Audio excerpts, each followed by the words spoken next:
이삭에 대한 두 번째 시간으로 좀 설교 제목이 어렵게 느껴질 수도 있는데 다양함과 단일함이라는 제목으로 말씀을 살펴보려고 합니다. 제가 평소에 잘 사용하지 않는 표현이고 제목이지만 말씀을 듣다 보면 왜 이 표현을 제목으로 삼았는지 이해하실 수 있을 겁니다. 오늘 살펴볼 내용은 창세기 25장과 26장에 나오는 두 가지 사건입니다. 첫 번째는 리브가의 불임과 기도에 대한 내용이고, 두 번째는 약속과 위기, 그렇게 제가 제목을 붙였는데요. 오늘 살펴볼 내용들은 지난주 이삭에 대한 첫 번째 설교에 이어서 우리가 이삭에게서 배울 수 있는 긍정적인 내용을 주로 제시하고 있고, 또 일부분 부정적인 측면도 포함되어 있습니다. 그리고 이 본문들과 연결되어 있는 몇 가지 중요한 신학적인 주제들도 살펴보게 될 것입니다. 자, 첫 번째로는 불임과 기도, 그리고 예정과 선택에 대한 내용, 25장 20절에서 23절 조금 전에 읽은 말씀입니다. 먼저 20절 내용인데요. 우리가 아브라함에 대한 마지막 설교에서 이제 인생을 마감하는 시점에서 아들 이삭의 배우자를 구하는 내용을 짧게 다뤘고, 그것과 관련된 자세한 내용들은 살피지 않았습니다. 여기 25장 20절이 이삭의 결혼에 대해서 간략하게 요약적으로 제시해 줍니다. 이삭은 40세에 결혼을 했고요. 리브가와 결혼을 했는데 이 리브가는 밧단 아람의 부두엘의 딸이고 라반의 누이였다, 이렇게 소개를 하고 있습니다. 그런데 이 내용은 단순히 이삭이 몇 살에 결혼했는가, 이삭이 결혼한 게 누구고, 그 여자 누구와 인척 관계를 가지고 있는가 하는 것을 소개하기 위해서만 제시되고 있는 내용이 아니고, 그것보다 오히려 그 뒤에 따라 나오는 내용을 소개하기 위한 서론에 불과하다, 이렇게 봐야 할 것 같습니다. 이삭과 리브가의 결혼 생활은 행복했던 것으로 보입니다. 앞장에 나오는 창세기 24장 67절을 보면 이삭이 리브가를 인도하여 모친 사라의 장막으로 들이고 그를 취하여 아내를 삼고 사랑하였으니 이삭이 모친 상사 후에 위로를 얻었더라, 이렇게 기록을 하고 있는 것을 볼 때 이 둘의 결혼 생활은 행복한 결혼 생활이었다, 이렇게 말할 수 있을 것 같습니다. 그런데 이렇게 서로 사랑하고 행복한 부부에게도 문제가 있었습니다. 그것이 오늘 본문 25장 21절 상반절에 이렇게 제시되고 있죠. 이삭이 그 아내가 잉태하지 못하므로. 희한하게도 이 하나님께서 선택한 백성, 그 가문이 두 세대에 걸쳐서 안주인이 불임으로 나옵니다. 아브라함의 아내 사라도 불임이었고, 이제는 그 아들 이삭의 아내인 리브가도 불임입니다. 뿐만 아니라 우리가 나중에 살펴보겠지만 창세기 29장 31절을 보면 3세대인 야곱이 가장 사랑했던 라헬도 역시 불임인 것으로 나옵니다.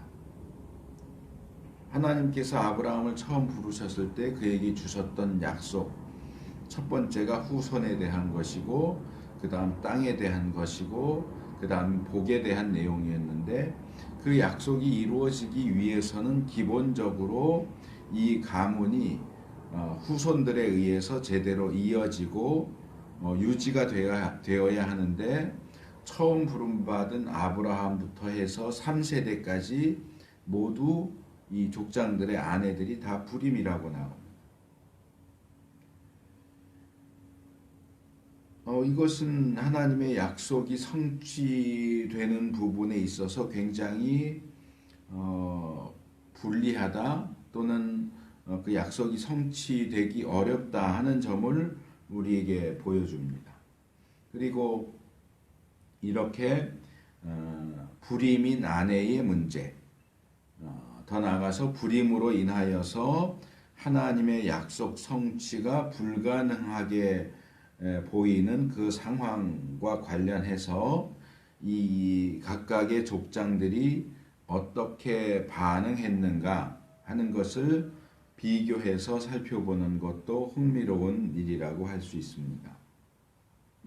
우리가 이미 살펴봤지만 아브라함은 사라의 불임과 관련해서 어떤 행동도 어떤 조치도 취하지 않습니다. 그냥 불임이라는 사실을 그대로 받아들이고 아이를 낳을 수 없으니까 종 중에 하나를 후계자로 삼아야 되겠다. 또 아내가 하갈을 첩으로 얻으라고 하니까 그냥 뭐 수동적으로 얻으라고 하니까 얻고 내쫓으라고 그러니까 내쫓고 하는 방식으로 이 사라의 불임과 관련해서 거의 어떤 행동도 취하지 않는 것을 보게 됩니다. 그런데 이삭의 태도는 여기 이어지는 중반절에 보면 그를 위하여 여호와께 간구하매 이렇게 되어 있습니다. 이삭은 이 아내의 불임의 문제를 가지고 하나님 앞에 기도하면서 나갔습니다. 이삭은 아버지 아브라함처럼 수동적인 태도를 취하지 않았고 또 다른 하나님의 뜻과는 다른 방법을 취하지 않고 그 문제를 하나님께서 해결해 주시기를 기도하는 가운데 그 문제 해결을 위해서 노력하고 있는 모습을 보게 됩니다. 한편 이삭의 아들인 야곱은 또 다른데요. 창세기 30장 1절과 2절을 보면 언니인 레아가 아들을 4명이나 낳을 동안 라헬은 임신조차 하지 못합니다. 그런 라헬은 남편 야곱에게 나를 임신시켜라. 나를 임신시키지 않는다면 나 죽어버리겠다라고 협박 또는 강요를 합니다. 사라에게서도 리브가에게서도 발견되지 않는 못된 태도죠. 남편에게 나를 임신시키지 않으면 나 죽을 거야 라고 협박을 합니다. 근데 아브라함과 사라를 볼 때도 그렇고 이삭과 리브가를 볼 때도 그렇고 야곱과 라헬을 볼 때도 그렇고 어떻게 이 족장 가문 3대가 다 남편하고 아내하고 비슷한지 모르겠어요. 아브라함과 사라는 너희 둘 사이에서 아들이 태어난다라고 할 때 둘 다 똑같이 웃습니다. 그래서 제가 부창부수라는 이 한문 표현을 소개했었는데 여기 이제 뒤에 21절 하반절에도 보면 비슷한 21장 뒤로 가면 비슷한데 아내의 불임 문제를 하나님 앞에 이삭이 기도로 하나님 앞에 가지고 갔다고 한다면 잉태한 후에 태중에서 아이들이 서로 싸우는 그 문제를 놓고 리브가는 역시 기도 가운데 하나님 앞에 나갑니다. 기도하는 모습이 남편과 아내가 똑같아요. 그리고 이 야곱과 라헬을 보면 서로에게 원망하고 화내고 협박하고 하는 모습이 똑같아요. 라헬은 남편을 협박하고 야곱은 라헬에게 화를 냅니다. 내가 하나님도 아닌데 하나님이 당신을 잉태하지 못하도록 하는데 나한테 그렇게 화내고 협박하면 나보고 어떡하라고 하냐 하는 식으로 야곱도 똑같이 화를 내면서 반백합니다. 그래서 이 아브라함, 이삭, 야곱 3세대가 아내의 불임을 대하는 태도를 보면 서로 상당히 많이 차이가 나는 것을 보게 됩니다. 그리고 이런 모습을 보면서 정말 우리 신앙이라고 하는 것은 제각각 하기 나름이구나 하는 생각을 하게 됩니다. 지난주 설교 끝에도 제가 신앙의 전수와 관련해서 부모와 자녀 사이의 이 문제를 언급하는 가운데 부모의 믿음이 반드시 자녀의 믿음과 긍정적으로 연결되는 건 아니다.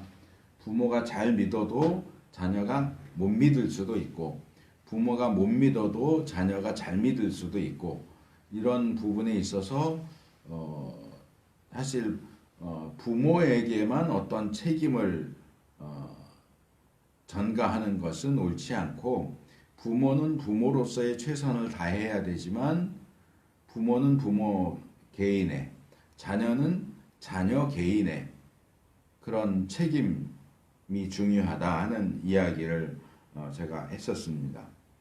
이 믿음의 조상이라고 하는 아브라함과 그의 아들인 이삭을 이 문제에 있어서 비교한다면 오히려 아브라함보다도 이삭의 반응이 더 신앙적입니다. 하지만 또 이삭과 야곱을 비교해 보면 꼭 후대로 내려간다고 해서 더 믿음의 반응을 보이는 것도 아니다라는 사실을 발견하게 됩니다. 이삭이 아버지 아브라함보다 더 신앙적인 반응을 보인 것은 그의 아버지가 믿음의 조상 아브라함 때문이었다라고 말할 수 있을까요? 또는 야곱이 이삭보다는 신앙적이지 않아 보이는 반응을 보인 것은 그 아버지 이삭 때문이었다라고 말할 수 있을까요? 제가 볼 때 이것은 각각 믿음의 분량에 따라서 그래요. 누구를 탓할 것이 아니고 또는 누구의 덕이다라고 말할 것이 아니라 결국은 자기의 문제, 자기의 믿음의 문제지 내 아버지가 이랬기 때문에 나도 이런다. 내 아버지가 이렇기 때문에 난 이렇게 안 한다. 라는 식의 어떤 주장은 변명이고 책임 전가다. 오히려 그것은 자기의 믿음은 자기가 지켜야 한다. 다 자기 성향대로, 성품대로, 챙겨 먹은 대로 그런 문제들에 반응하고 있는 모습을 보게 됩니다. 뒤에 가서 조금 더 이 주제는 조금 더 뒤에 가서 다루게 될 거고요. 어쨌든 아내의 불임에 대해서 이삭이 이렇게 기도한 것은 하나님에 의해서 응답이 되죠. 21절 하반절에 보면 여호와께서 그 간구를 들으셨으므로 그 아내 리브가가 잉태하였더니 그렇게 이야기합니다. 그래서 불임이었던 리브가가 임신을 하게 된 것은 참 감사한 일이었지만 문제가 여전히 남아 있어요. 그 문제가 22절에 소개되죠. 그 잉태된 아이들이 태어나기도 전인데 어머니의 태 속에서 서로 싸웠다. 이것은 어떤 주관적인 표현일 수도 있고 또 뭐 사실일 수도 있죠. 뭐 태어나기도 전에 아이, 쌍둥이 아이가 서로 싸우는 일이 실제로 가능한가 하는 문제도 있을 수 있고, 어쩌면 이 태중에서 이 태동, 움직임이 너무 강하다 보니까 싸우는 것처럼 느껴질 수도 있고요. 아니면 이게 하나님 입장에서 이야기하는 거라면 실제로 태중에서 두 아이가 싸운 것일 수도 있고, 뭐 그렇겠죠. 하나님께서 허락하셔서 잉태된 쌍둥이 아이들이 리브가의 뱃속에서 서로 싸우기 시작합니다. 이것이 물론 리브가 입장에서도 첫 임신이니까 이게 정상적인지 아닌지 판가름하기가 좀 어려웠겠지만 아마도 이 태동이 너무 심하고 뭔가 정상적이지 않아 보이니까 이 상황에서 리브가가 하나님 앞에 기도를 합니다. 이렇게 잉태된 두 아이가 서로 싸우고 있으니 어떻게 해야 됩니까?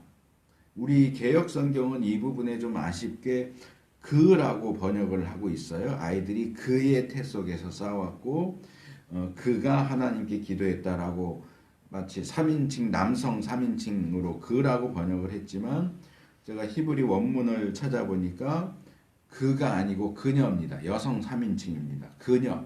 아이들이 그녀의 태 속에서 싸웠고 그녀가 이 문제를 가지고 하나님 앞에 기도로 나갔습니다. 리브가를 가리키는 겁니다. 그래서 뱃속의 아이가 그녀의 태 속에서 서로 싸웠고 그래서 그녀가 우리 개혁은 그가 가로되 이랬지만 이삭이 아니고 리브가입니다. 그녀가 가로되 이 같으면 내가 어찌할꼬 하고 가서 여호와께 묻자온대.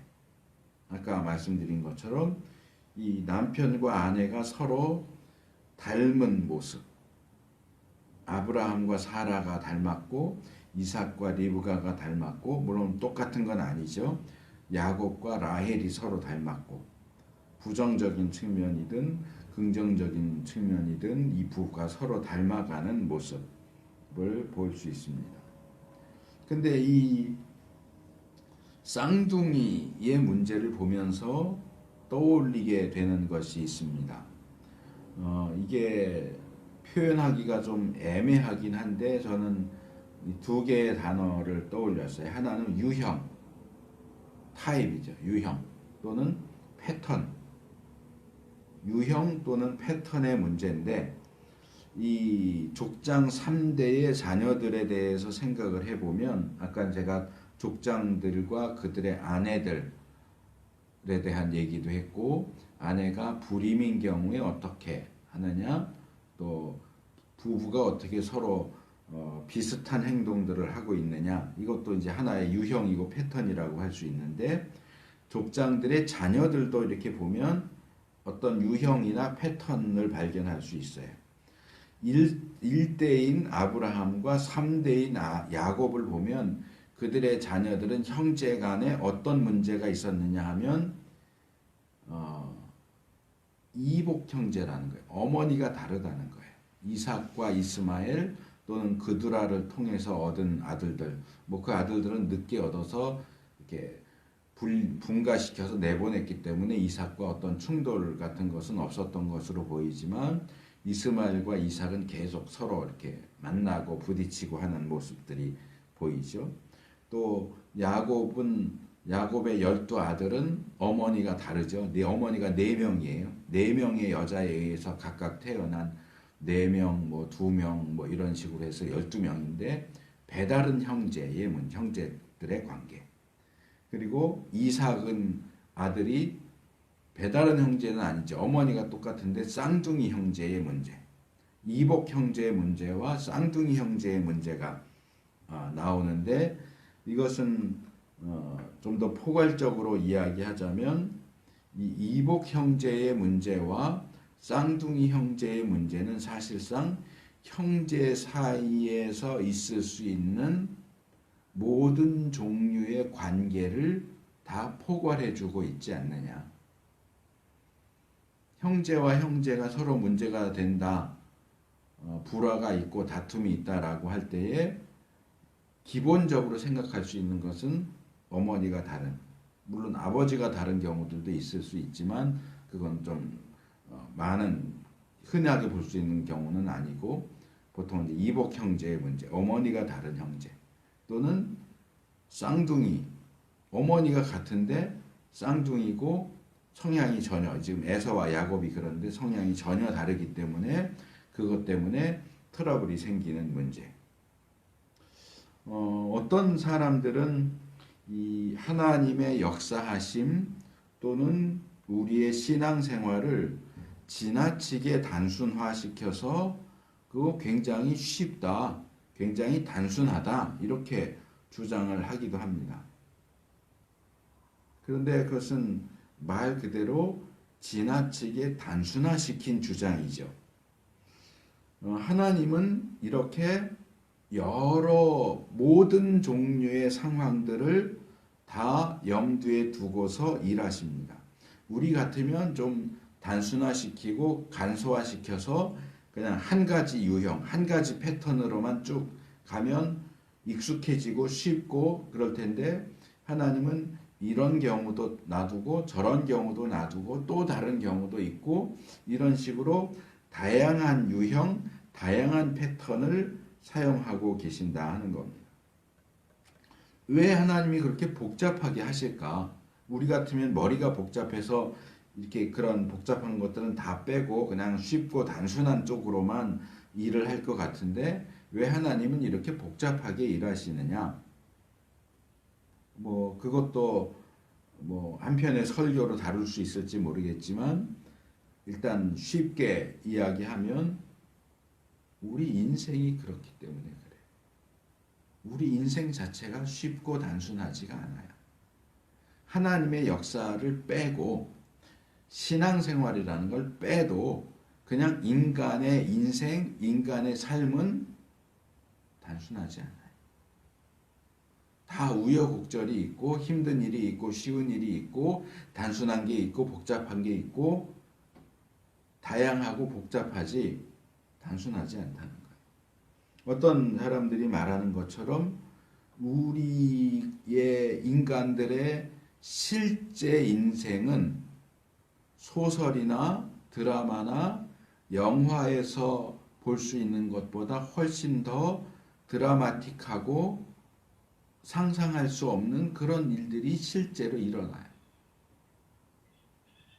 우리가 뭐 소설이나 영화를 보면서 이건 소설이니까 영화니까 이런 상황이 벌어지겠지.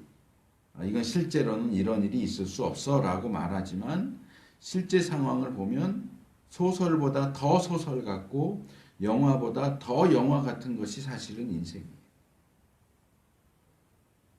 그래서 하나님께서는 우리 그 복잡다단한 인생들의 상황 속에서 상황이 어떠하든지 상황이 얼마나 복잡하고 다양하든지 그 모든 것들 가운데서도 하나님께서 원하시고 계획하신 것을 결국은 이루어 가신다. 하나님이 뜻하시고 계획하신 것을 막을 수 있는 그런 상황, 그런 복잡하고 다양한 상황이라고 하는 것은 사실상 없다. 복잡하고 다양한 것은 맞지만 복잡하고 다양하다고 해서 하나님이 이루고자 하시는 일을 이루어지지 않게 할 수는 없다. 그것이 성경이 우리에게 제시해 주고 있는 교훈 가운데 하나입니다. 우리가 스스로의 인생에 대해서 어떻게 생각하든지 나 같은 인생, 나 같은 삶을 이렇게 힘겹게 살아온 사람은 하나님도 어떻게 할 수 없어. 그런 일은 없다는 거예요. 어떠한 상황도 하나님이 원하시면 그 상황 속에서 그 상황을 통해서 그 사람을 통해서 하나님이 원하시는 일을 이루어 가신다 하는 사실을 기억할 필요가 있습니다. 그리고 이 본문과 관련해서 조금 더 깊이 들어가 본다면 이 본문은 하나님의 예정과 선택과 관련된 중요한 내용을 우리에게 교훈해 주고 있다. 뭐 이삭 얘기하다가 갑자기 예정 선택을 얘기하면 좀 관계없는 삼천포로 빠지는 것처럼 느낄 수 있지만 바로 이 본문을 신약은 하나님의 예정과 선택을 설명하는 근거 구절로 사용하고 있기 때문에 제가 연결을 시켜서 말씀을 드리는 겁니다. 이 23절에 나와 있는 하나님의 답변. 두 국민이 내 태중에 있구나. 두 민족이 내 복중에서부터 나누이리라. 이 족속이 저 족속보다 강하겠고 큰 자는 어린 자를 섬기리라. 이 하나님 말씀에 대한 사도 바울의 주석이 로마서 9장 10절에서 16절. 제가 최소한으로 줄인 건데 그 앞뒤에 연결되기는 하지만 로마서 9장 10절에서 16절에 나옵니다. 바울은 바로 이 사건을 하나님의 예정과 선택을 설명하기 위한 가장 좋은 예로 사용하고 있습니다. 좀 길 수 있는데 좀 읽어보면서 필요한 부분에서 설명을 좀 더 제가 덧붙여서 이 본문과 관련된 예정과 선택에 대한 내용을 조금 나누려고 합니다. 먼저 10절에서 12절입니다. 이뿐 아니라 또한 리브가가 우리 조상 이삭 한 사람으로 말미암아 잉태하였는데 그 자식들이 아직 나지도 아니하고 무슨 선이나 악을 행하지도 아니한 때에 택하심을 따라 되는 하나님의 뜻이 행위로 말미암지 않고 오직 부르시는 이에게로 말미암아 서게 하려 하사 리브가에게 이르시되 큰 자가 어린 자를 섬기리라 하셨나니 그랬습니다. 바울은 여기서 하나님께서 리브가에게 주신 답변을 간략하게 요약하고 그 답변에 대한 부연 설명을 더 붙이고 있습니다. 뭐냐 하면 이 하나님의 에서와 야곱에 대한 예정과 선택은 그들이 태어나기도 전에 그들이 어떤 선이나 악을 행하기도 전에 행해졌다 하는 사실을 지적합니다. 이것은 에서와 야곱의 경우만이 아니라 모든 인간들에 대한 하나님의 예정과 선택에 있어서도 동일한 기준을 적용시켜야 합니다. 모든 인간에 대한 하나님의 예정과 선택은 인간에게 근원을 두지 않아요. 오직 하나님의 주권적인 판단과 뜻, 결정에 의해서 행해진다 하는 겁니다. 그게 11절 하반절에 택하심을 따라 되는 하나님의 뜻이 인간의, 여기 인간에는 제가 덧붙인 거고, 인간의 행위로 말미암지 않고 오직 부르시는 이에게로 말미암아 서게 하려 하사라는 표현으로 선언되고 있죠. 그러니까 하나님께서 인간이 태어나지도 않았고 선과 악을 행하지도 않았는데도 불구하고 그들 가운데 누구는 선택하고 누구는 선택하지 않으시고 하는 방식의 예정을 행하시는 이유는 오직 하나님께서만이 그분의 절대적인 주권에 따라서 판단하시고 결정하시고 행동한다는 사실을 증거해 보이기 위해서다 하는 얘기입니다. 그것의 대표적인 예가 바로 에서와 야곱이다. 13절로 넘어오면 기록된 바 내가 야곱은 사랑하고 에서는 미워하였다 하심과 같으니라. 이 부분은 말라기 1장 2절 3절 말씀을 축약해서 인용하고 있는 부분인데요. 여기 야곱에 대한 사랑, 에서에 대한 미움은 어떤 감정적인 사랑과 미움을 가리킨다기보다는 조금 전에 얘기한 하나님의 주권적인 예정과 선택을 이렇게 돌려서 말한 것으로 이해하는 것이 좋습니다. 그러니까 야곱은 선택했고 에서는 선택하지 않았다. 그 얘기를 야곱은 사랑하고 에서는 미워했다. 이렇게 표현을 하는 거죠. 14절 그런즉 우리가 무슨 말 하리요 하나님께 불의가 있느뇨 그럴 수 없느니라. 14절로 넘어오면서 바울은 이런 하나님의 예정과 선택에 대해서 사람들이 일반적으로 느끼는 어떤 문제점, 느낌, 생각을 제시합니다. 자, 어떤 사람이 있어요. 이 사람이 선을 행한 적도 없고 악을 행한 적도 없어요. 심지어 태어나지도 않았어요. 그런데 하나님께서 일방적으로 그래 너는 좋아 오케이 너는 안 돼 이런 식으로 선택하시고 선택과 반대되는 건 유기라고 표현을 하는데 버리신다면 누구는 선택하고 누구는 버리는데 이 사람이 태어나지도 않았고 선이나 악을 행하지도 않았는데도 그런 선택이 행해진다면 과연 그런 하나님의 예정과 선택이 정당하냐? 그럼 불공정한 거 아니냐? 불의한 거 아니냐라고 하는 것. 하나님께서 이렇게 일방적인 우리 사람 편에서 볼 때는 일방적이죠. 내가 뭔가를 했을 때 거기에 대한 반사작용으로 내가 악을 행하니까 넌 안 돼. 선을 행하니까 넌 좋아. 이런다면 이건 쌍방적인이라고 말할 수 있는데 선도 악도 행하지 않았는데 너는 오케이, 너는 안 돼. 이렇게 하는 건 일방적이라고 하는 것이 이제 사람 편에서의 표현이고 신학이나 성경에서는 그걸 일방적이라고 표현하기보다는 주권적인 선택이라고, 주권적이라고 말하죠. 하나님이 주권적으로 하셨다.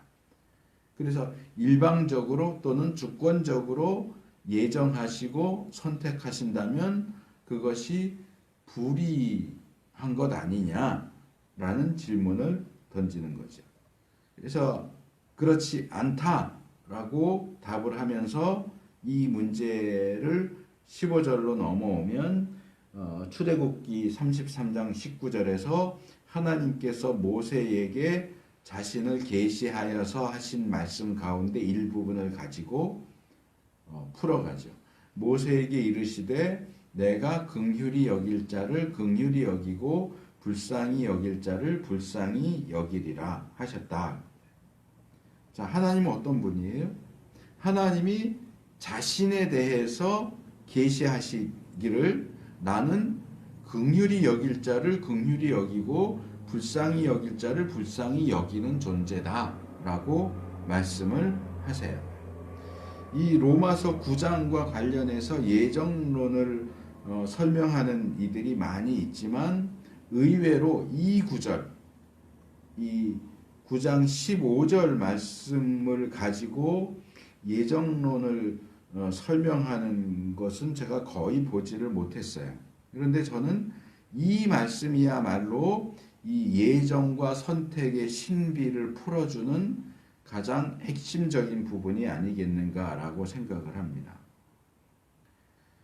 사람들이, 그것도 믿는 사람들까지도 이 예정론과 관련해서 반발심을 느끼고 난 그거는 인정할 수 없어, 믿을 수 없어 라고 하는 가장 핵심적인 부분은 지금 바울이 지적한 것처럼 그것이 불공평해 보인다는 거예요. 공정하지 않아 보인다는 거죠. 태어나지도 않았고 선악을 행하지도 않았는데도 그의 영원한 운명을 하나님이 일방적으로 결정한다고 하는 것은 불합리해 보인다 하는 거예요. 이런 하나님의 예정과 선택이 어떤 공정한 기준이 없이 임의적으로 랜덤으로 아무나 맞아라 했고 돌 던져서 맞으면 너 일로 와 이렇게 하는 식으로 임의적으로 행해지는 것처럼 보인다고 하는 사실이 우리가 예정론에 대해서 품는 어떤 불안과 불만의 주된 이유라고 할 수 있습니다.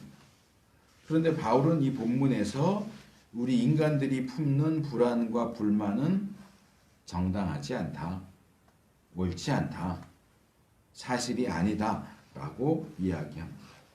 사람 편에서 보면 하나님의 예정과 선택에는 어떠한 정당해 보이는 근거가, 이유가 없습니다.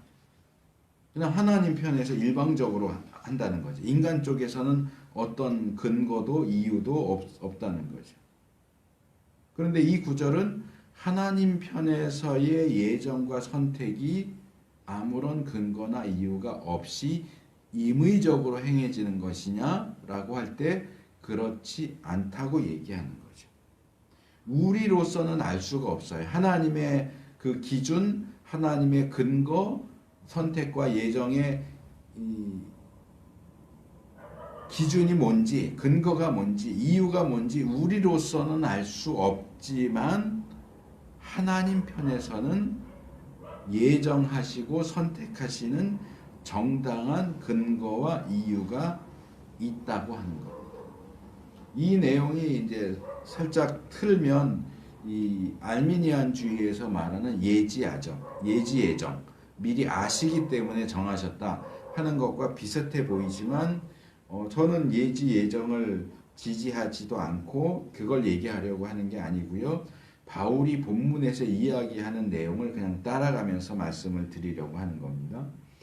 하나님께서는 하나님 자신만이 알고 계시는 예지가 아니고 하나님 자신만 아시는 기준에 따라서 긍휼히 여길 자, 불쌍히 여길 자와 긍휼히 여기지 않을 자와 불쌍히 여기지 않을 자를 구분하십니다.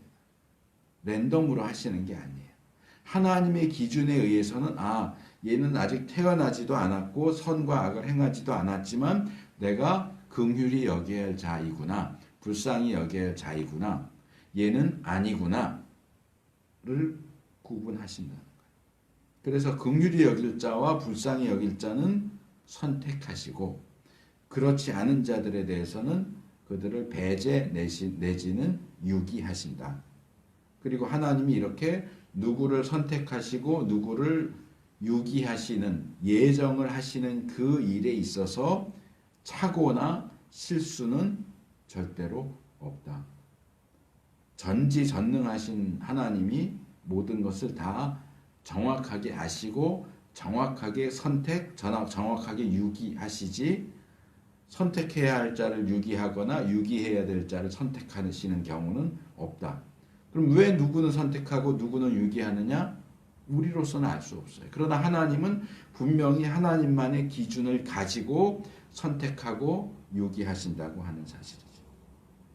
그 점에 있어서 하나님의 예정과 선택은 정당하게 행해지고 있고 거기에는 어떤 불공평 또는 불공정이 개입될 여지가 전혀 없다 하는 겁니다. 그래서 16절 보면 그런즉 원하는 자로 말미암음도 아니요 다른 박질하는 자로 말미암음도 아니요 오직 긍휼히 여기시는 하나님으로 말미암음이니라. 이 16절의 결론은 앞에서 소개한 11절 하반절 내용하고 같은 내용이죠. 하나님의 예정과 선택은 인간 편의 어떤 이유나 근거, 원한다고 해서 되는 것도 아니고 노력한다고, 다른 박질한다고 해서 되는 것도 아니고 인간 편의 어떤 이유나 근거와도 전적으로 무관하고 오직 하나님의 절대적인 주권, 하나님의 긍휼하심, 하나님의 불쌍히 여기심에 근거해서 행해진다.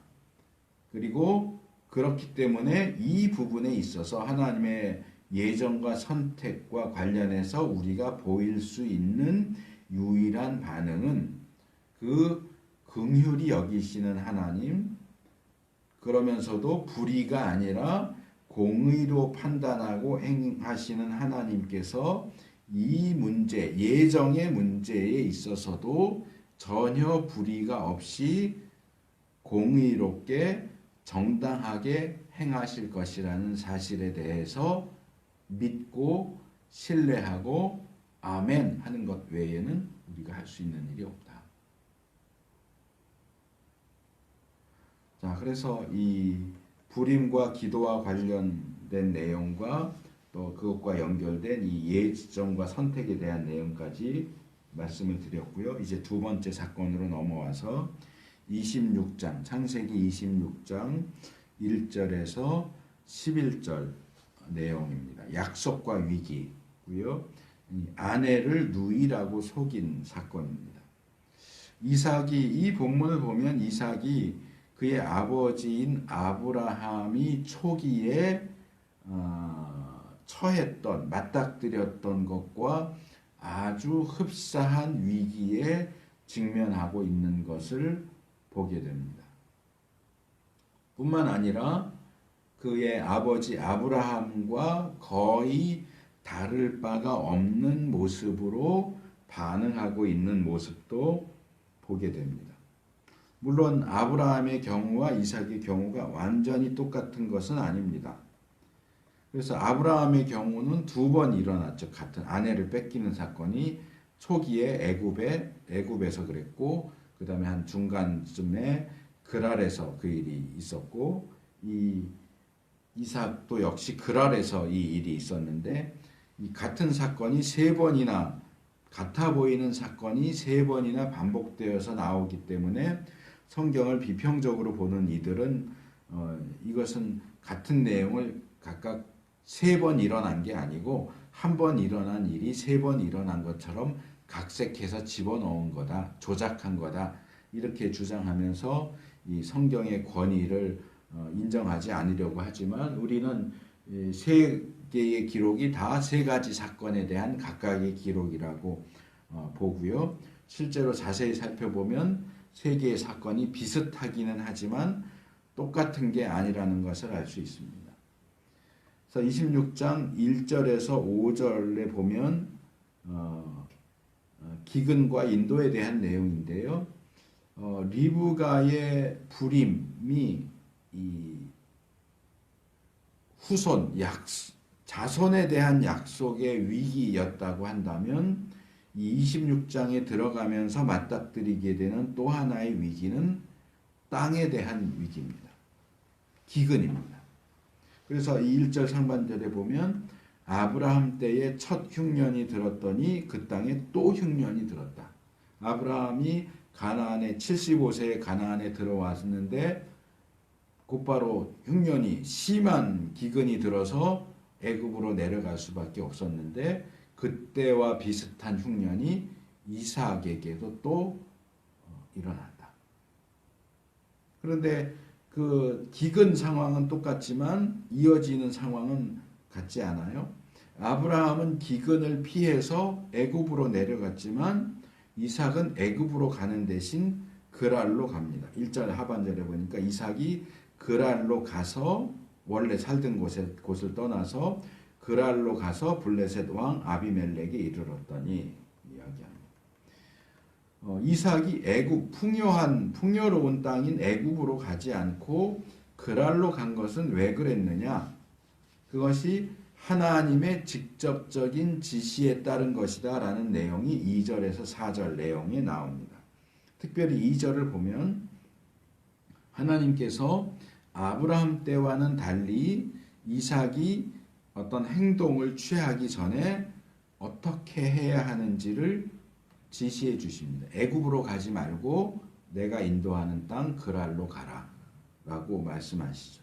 이 부분도 이 불임인 아내를 대하는 족장들의 태도를 앞에서 우리가 비교해 본 것처럼 이 흉년을 대하는 족장들의 태도도 역시 마찬가지로 비교가 됩니다.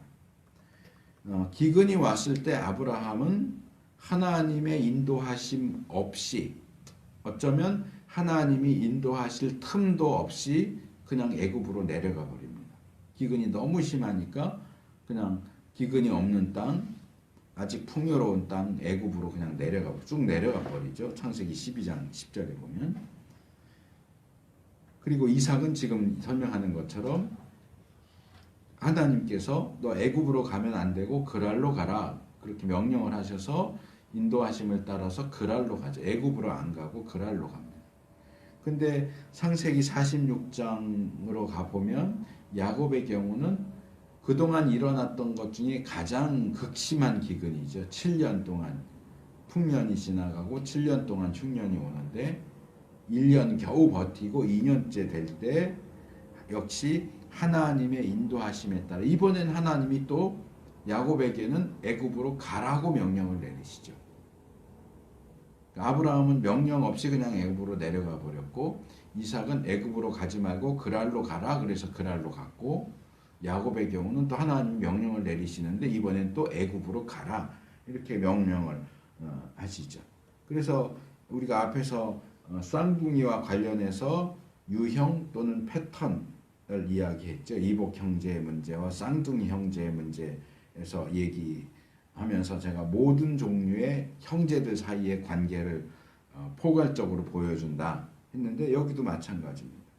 그래서 이 부분에서도 역시 우리는 이 다양한 상황 속에서 다양한 방법으로 그러나 주권적으로 역사하시고 인도하시는 하나님의 모습을 발견할 수 있습니다.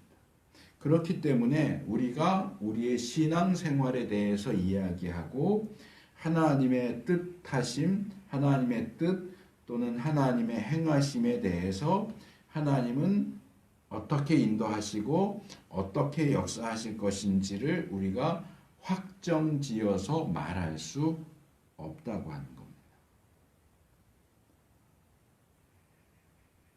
뭐 예를 들어서 뭐 TV나 이런 데 종종 나오는 얘기지만 좀 마초 근성이 있는 남자들이 뭐 가위바위보 하면서 남자는 주먹이지 뭐 그러면서 계속 주먹만 내는 그런 것처럼 하나님은 주먹이야. 하나님은 어떤 상황에서도 주먹만 내셔. 이렇게 우리가 말할 수 없다는 거예요. 상황에 따라서 주먹을 내기도 하시고 가위를 내시기도 하고 보자기도 내시기도 해요. 우리가 하나님은 주먹만 내셔야 해 하면서 하나님의 뜻과 역사를 규정짓고 제한 지을 수 없다는 겁니다. 왜요? 하나님은 다양한 상황에서 다양한 방법으로 일하시기 때문에 그래요. 그런데 우리가 여기서 놓치지 말아야 될 것은 하나님께서 그렇게 다양한 방식으로 역사하시고 인도하시지만 또한 단일한 의도와 목적으로 일하신다는 겁니다. 하나님은 다양한 방법을 사용하시기는 하지만 이랬다 저랬다 하시지는 않아요. 하나님이 품고 계시는 뜻, 하나님이 이루고자 하시는 계획은 단일해요. 하나예요. 다만 상황에 따라서 방법들을 이렇게도 바꾸고 저렇게도 바꾸고 어느 경우는 애굽으로 가지 말라고 했다가 어느 경우는 또 애굽으로 가라고 했다가 이런 식으로 다양한 방법을 사용하시기는 하지만 하나님이 품으신 뜻과 계획은 다양한 게 아니고 단일한 거예요. 그리고 하나님은 일하실 때 다양한 방법으로 일하시지만 그 다양한 방법들 역시 하나님의 단일한 의지와 연결돼요. 하나님의 그 단일한 하나님의 속성과 성품에 어긋나는 방식으로는 일하지 않으신다는 겁니다. 그래서 제가 늘 강조하는 것처럼 하나님의 백성들도 그 하나님을 닮아서 그의 동기와 목적 그리고 수단과 방법이 모두 하나님께서 인정하실 수 있는 정당한 것이어야 한다. 다양한 방법을 취할 수 있지만 그 다양한 방법 가운데 하나님이 인정하실 수 없는 편법, 부정, 불의 이런 것들은 그리스도인들은 사용해서는 안 된다. 하나님도 그렇게 하지 않으신다. 하나님이 다양한 방법으로 일하신다는 얘기는 다양하지만 하나님의 속성과 맞아떨어지는 공의롭고 정당한 방법을 다양하게 사용하신다는 얘기지 공정한 방법도 썼다가 부정한 방법도 썼다가 공의로운 방법도 썼다가 불의한 방법도 썼다가 이렇게 하시지 않는다는 거예요. 이 다양함에는 제한이 있다는 거죠.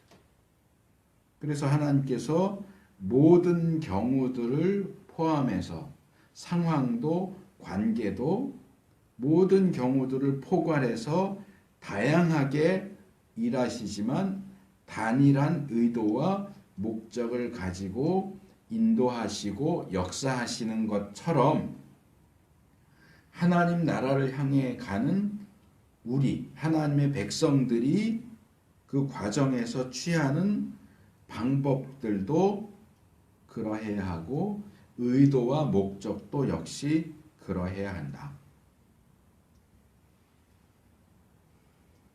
우리가 품고 있는 하나님이 품고 계시고 그 하나님을 닮아서 우리가 품고 있는 선한 의도와 목적은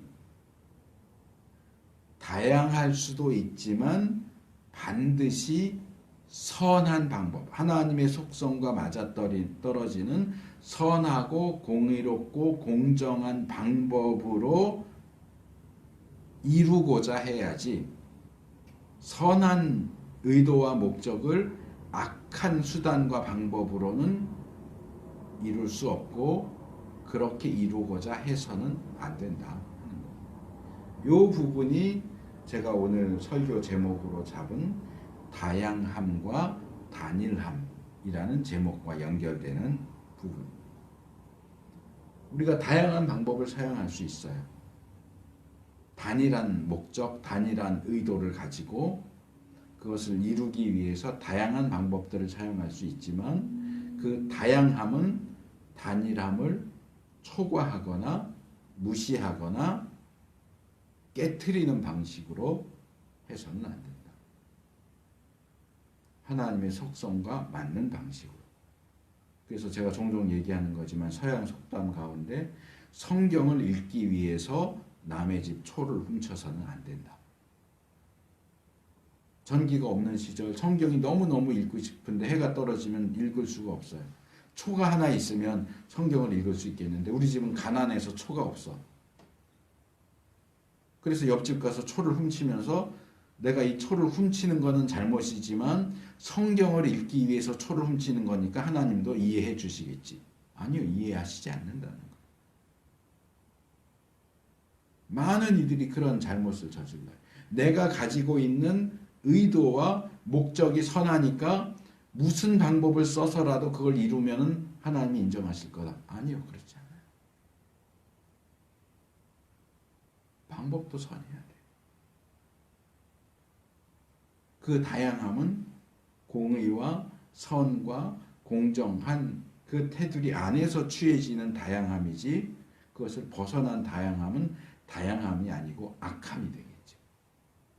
우리가 기억할 중요한 부분입니다. 3절 4절에 보면 하나님이 이삭을 인도하시면서 덧붙여서 말씀하신 약속의 말씀이 소개되고 있습니다. 하나님께서 이삭을 인도하시는 그 땅, 좁게 말하면 그랄 땅이고요. 넓게 말하면 가나안 땅이죠. 이삭의 경우는 가나안 땅을 떠나는 것을 허락하지 않으세요. 아브라함은 지가 혼자 그냥 애굽으로 가버렸고 야곱은 하나님이 허락하에 애굽으로 떠났지만 이삭의 경우는 애굽으로 가는 것을 금하시죠.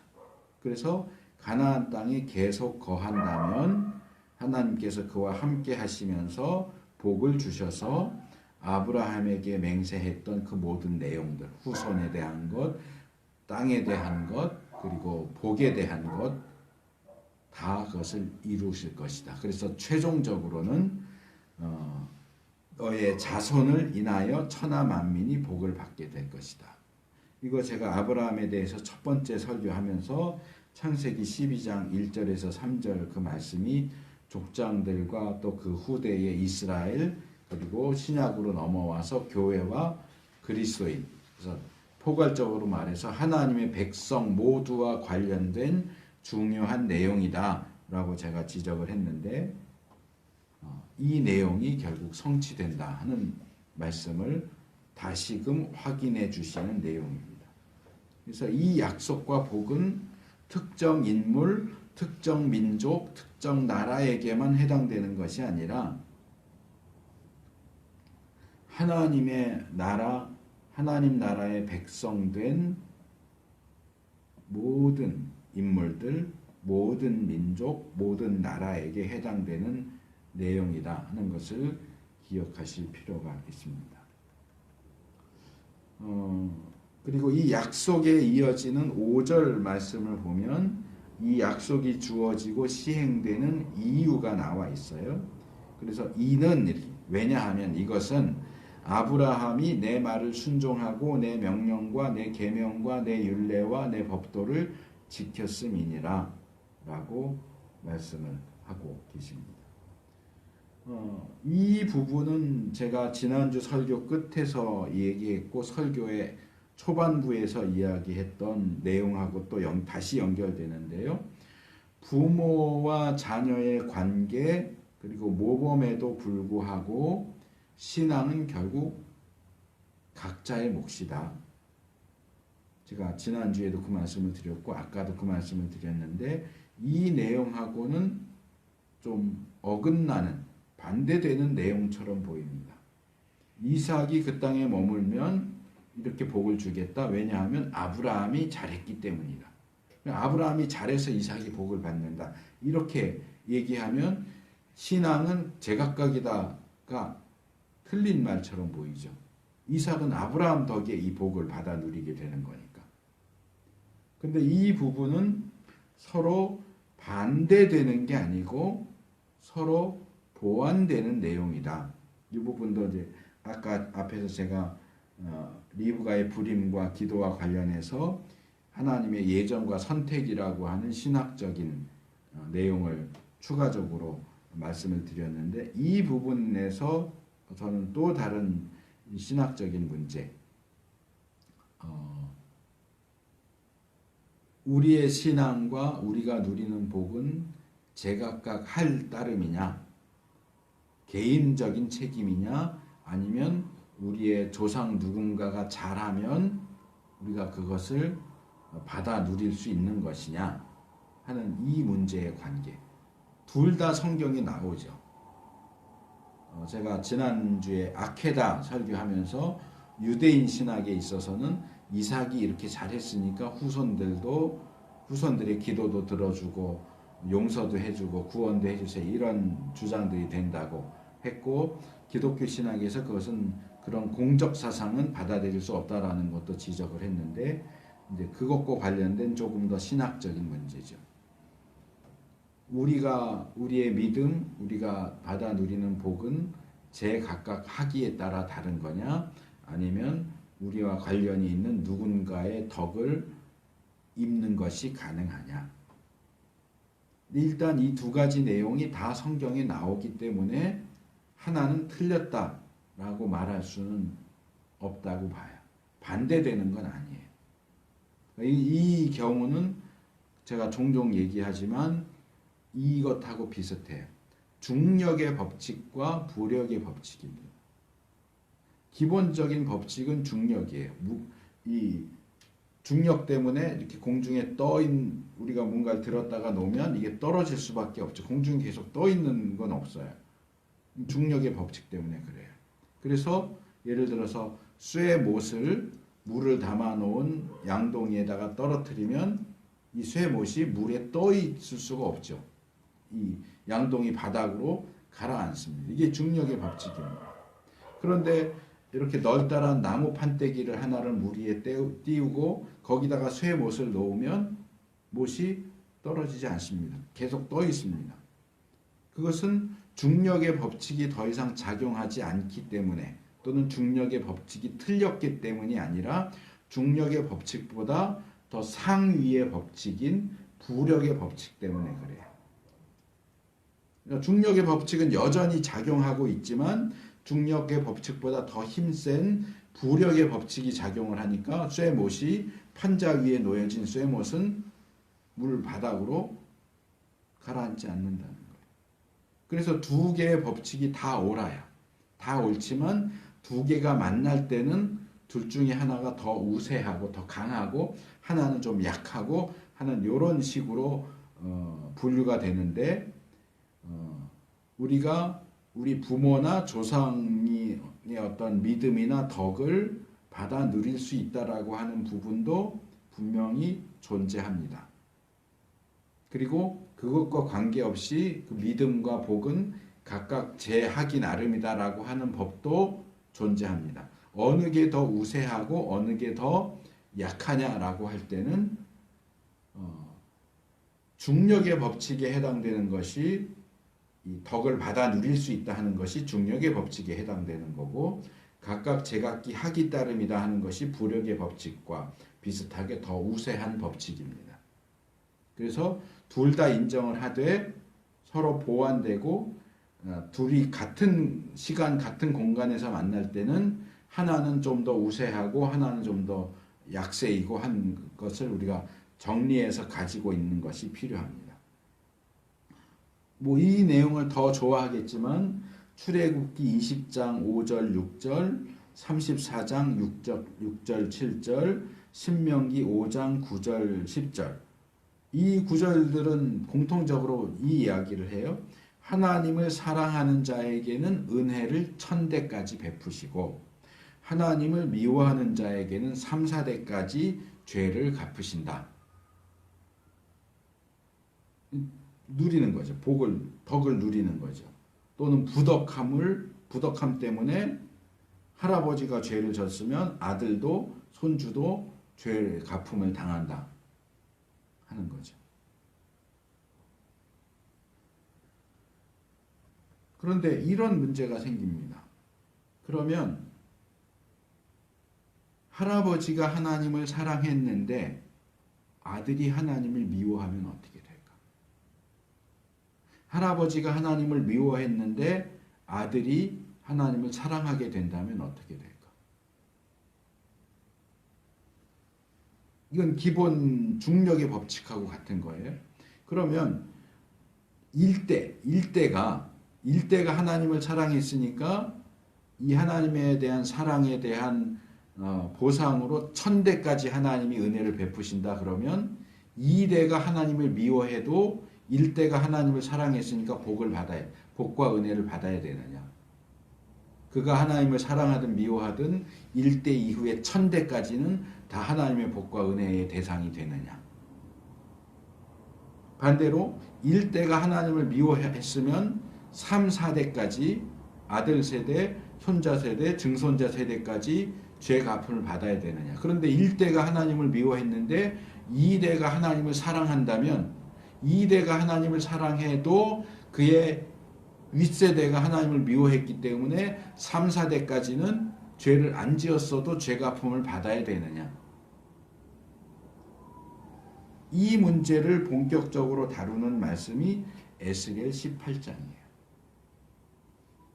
에스겔 18장 말씀은 대를 이어서 선과 악이 뒤바뀌는 경우를 예를 듭니다.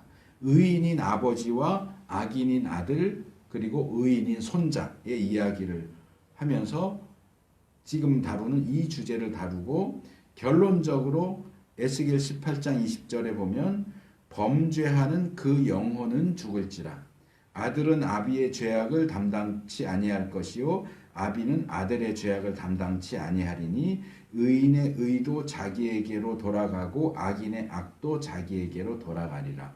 결론을 내립니다.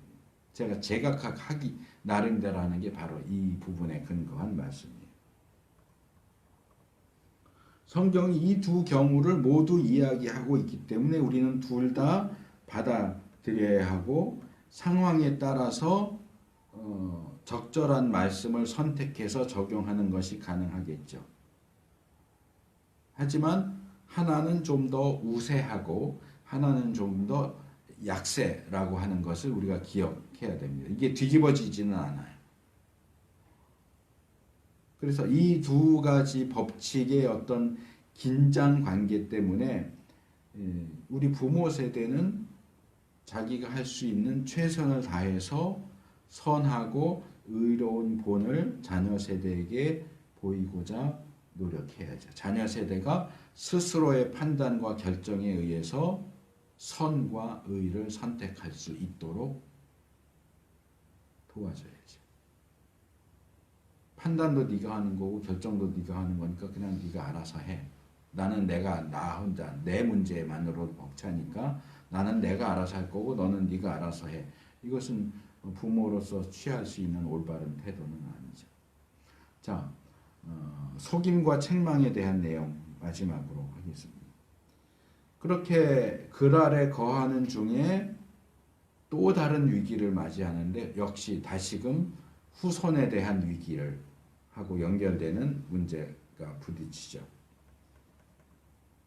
불임 때문에 기도했고 이미 쌍둥이를 임신까지 한 상황인데도 이삭은 리브가가 자기 아내가 아니고 누이라고 거짓말을 합니다. 제가 볼 땐 이건 거짓말이에요. 결혼하기 전에 이삭과 리브가는 사촌이 아닙니다. 사촌 관계인가요? 사촌 관계가 맞는 거 아니다. 사촌이 아닌 것 같은데 사촌이 아니네. 삼촌이네. 이삭이 삼촌이고 리브가가 조카예요. 족보를 따지면 아브라함의 형제의 아들의 딸이니까 조카죠. 그래서 삼촌 관계이고 또 뭐 그렇게 얘기할 수는 있지만 그건 결혼하기 전에 그런 거고 결혼을 했다면 이제는 더 이상 삼촌 내지는 사촌이 아니라 아내죠. 임신까지 시켜놓고 아내가 아니라 누이입니다 라고 말하는 것은 거짓말이에요. 그렇게 거짓말을 해서 리브가가 다른 더 권세 있는 사람의 아내로 뺏길 수도 있고 이미 임신한 상태에서 그 아이들이 제거될 수도 있는 그런 위험을 이삭 스스로가 자초하고 있어요. 이삭이 이 거짓말을 했던 이유는 그의 아버지인 아브라함이 사라에 대해서 거짓말을 했던 것과 정확히 똑같은 이유 때문입니다. 자기가 죽을까 봐. 다행히 이 경우에는 아내를 뺏기는 사건은 일어나지 않았습니다. 거짓말만 했고 누가 뺏어가지는 않았지만 얼마 지나지 않아서 이 두 사람이 절대로 온누이 관계가 아니고 부부다라고 하는 사실이 들통이 나죠. 이 그랄 왕이 이 이삭 부부가 온누이로서는 할 수 없는 부부 사이에서만 할 수 있는 행동을 하는 것을 우연하게 아마도 우연하게 창 너머로 발견을 하게 됩니다. 그런데 저는 물론 성경에 우연이라고 단어가 나오지는 않지만 뭐 의도적으로 남의 집을 어떻게 하나 들여다보고 있지는 않았을 거고 우연히 봤겠죠. 다윗이 밧세바가 목욕하는 장면을 본 것도 아마 우연일 거고요. 근데 과연 이게 정말 우연이었을까 하는 생각을 해봅니다. 왜냐하면 지금 이 아브라함 가문에 이 죄가 반복되고 있어요. 아브라함 2번이나 그랬고 이제 아들까지도 대를 이어서 계속되는 이 거짓말, 이 대를 잇는 저주를 얘기하는 게 아니에요. 비슷한 성향, 비슷한 상황 속에서 비슷한 얘기가, 비슷한 행동들이 반복되는 거지 무슨 저주 때문에 그렇게 되는 게 아닙니다. 대를 이어서 계속되는 거짓말, 그것도 하나님의 백성이 하나님을 모르는 백성에게 거짓말을 해서 위기를 모면하려고. 근데 사실은 더 위기로 들어가 버리는데 그렇게 하는 것을 하나님께서 더 이상 묵과하실 수 없었기 때문에 우연히 그것을 볼 수밖에 없도록, 우연히 볼 수밖에 없도록, 필연적으로 우연히 보도록 그렇게 하신 것이 아닐까 하는 생각이 듭니다. 그것 때문에 결국 신자인 이삭은 과거에 아버지인 아브라함도, 믿음의 조상이라고 하는 아브라함도 같은 일을 2번이나 겪었죠. 애굽 왕에게 책망을 듣고 그랄 왕에게 책망을 듣고 창세기 12장과 20장에 이삭도 이방인 불신자에게서 너 정직하지 못하다 라고 책망을 듣게 됩니다. 이것은 사실 믿는 우리로서는 정말로 수치스러워해야 하는 일이 아닐 수가 없습니다. 도대체 하나님의 백성들이 하나님을 모르는 이들로부터 당신들 왜 이렇게 정직하지 못하냐고, 왜 말만 하고 행동하지 않느냐고 비난을 들으면 수치스러워해야 돼요. 믿지 않는 사람들도 그들 사이에서 말하는 수오지심, 자기의 옳지 못함을 부끄러워하고 남의 옳지 못함을 미워하는 마음을 가져야 하는데 오늘날의 기독교는 그들의 옳지 못함을 지적받으면서도 도대체 부끄러워할 줄을 몰라요. 오히려 기독교 탄압, 종교 탄압이라고 적반하장의 태도를 취하고 있다는 것이 정말로 부끄러운 일이고 정말로 슬픈 일이라고 생각을 합니다. 도대체 기독교의 목사들이 무슨 정신머리로 미친 짓을 하길래 대중매체에서까지 공영방송을 통해서 목사님 예수 잘 믿으세요 라고 방송이 나오기까지 만드냔 말이에요.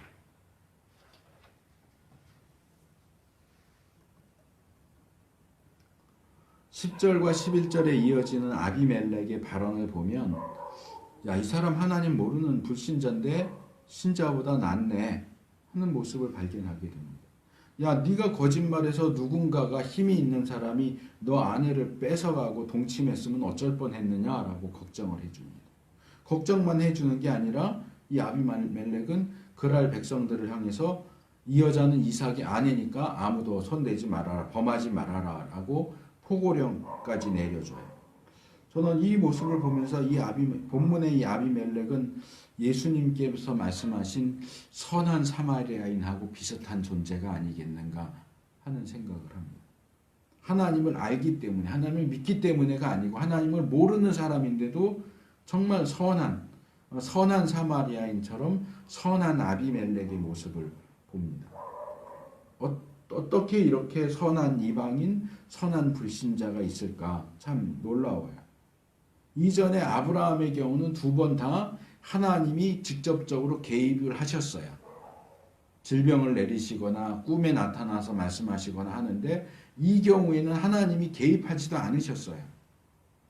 야, 너 그러면 안 돼 라고 말씀하신 적도 없고 책망하신 적도 없고 벌을 내리신 적도 없는데 이 아비멜렉은 자기가 알아서 이 가정, 이 부부를 지키기 위해서 힘을 쓰고 있어요. 그러나 그럼에도 불구하고 야, 이 아비멜렉은 정말 선하고 의로우니까 구원받기에 충분해 라고 말할 수는 없습니다. 저와 신대원 학부는 1년 선배고 신대원은 같이 공부한 전주에서 목회하시는 이모 목사님이 몇 달 전에 아 그런가 라는 책, 신앙 난제를 다룬 책을 출간을 했는데 이 광고 문구 가운데 눈에 띄는 게 있어서 왜 이런 광고를 했을까라고 의아하게 생각을 한 게 있어요. 이 짧게 나와 있는 내용인데 질문이 있어요. 착한 사람도 예수님을 믿지 않으면 지옥에 가나요? 라고 물어봤고요. 그 질문에 대한 답이 이렇게 나와요. 그렇지 않습니다. 잘못 알고 계신 겁니다. 그 뒤에 이제 더 설명이 따라오겠죠. 근데 단편적으로 그렇게 돼 있어요. 착한 사람인데 예수님 믿지 않으면 지옥 가나요? 아니요, 그렇지 않습니다. 당신이 잘못 알고 계십니다. 무슨 얘기예요? 착한 사람은 예수님 안 믿어도 구원받는다는 얘기일까요? 제 생각에는 사람들 관심을 끌기 위해서 출판사 쪽에서 자극적인 주제를 부각시킨 것이 아닐까라고 생각이 되지만 책 내용 중에 없는 내용을 그렇게 하지는 않았을 거란 말이에요. 책에 그 내용이 분명히 있겠죠. 물론 따라 나오는 구체적인 내용까지 제가 확인할 수는 없었기 때문에 그냥 넘어갔는데 아마도 제가 생각할 때는 이렇게 가겠죠. 착한 사람이 예수 안 믿으면 지옥 가나요? 그렇지 않습니다. 잘못 알고 계십니다. 착한 사람도 구원받을 수 있습니다. 그런데 문제는 착한 사람은 아무도 없습니다. 그래서 예수를 믿어야만 구원받습니다. 아마 이런 식으로 이야기를 끌고 가지 않을까라고 예상을 해보지만 그럼에도 불구하고 그것이 어떤 수사적인 표현, 관심을 끌기 위한 그런 표현이라고 할지라도 이런 문구는 그럼 예수 안 믿어도 지옥 안 가나 보다, 예수 안 믿어도 구원받을 수 있나 보다 라는 어떤 인상, 그런 착각을 심어줄 수 있는 방식이기 때문에 권장하거나 인정하고 싶지는 않은 방식입니다.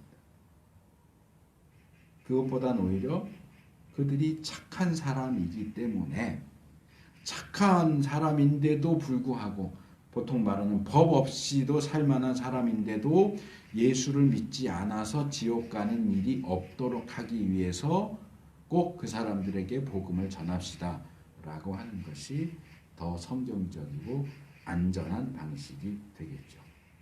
자, 말씀을 맺겠습니다. 오늘 우리가 이삭의 본받을 부분과 그렇지 못한 부분을 함께 살펴봤습니다. 지난주에 아브라함을 이어서 하나님 나라 건설의 제2 두 번째 주자로 나선 이삭을 이야기하면서 신앙의 전수에 대해서 말씀을 드렸어요. 그리고 이제 우리가 이삭뿐만 아니라 이제 야곱에 대해서도 요셉에 대해서도 살펴볼 텐데 이들 모두가 동일하게 하나님 나라 백성으로서 하나님 나라 건설을 위해서 수고한 인물들이죠. 그런데 이들을 면면히 살펴보면 아브라함, 이삭, 야곱, 요셉 다 달라요. 다 나름대로의 특징과 장점과 단점을 가지고 있는 것을 볼 수 있습니다. 그래서 사실상 이 족장들뿐만 아니라 누구 하나도 똑같은 사람은 없어요.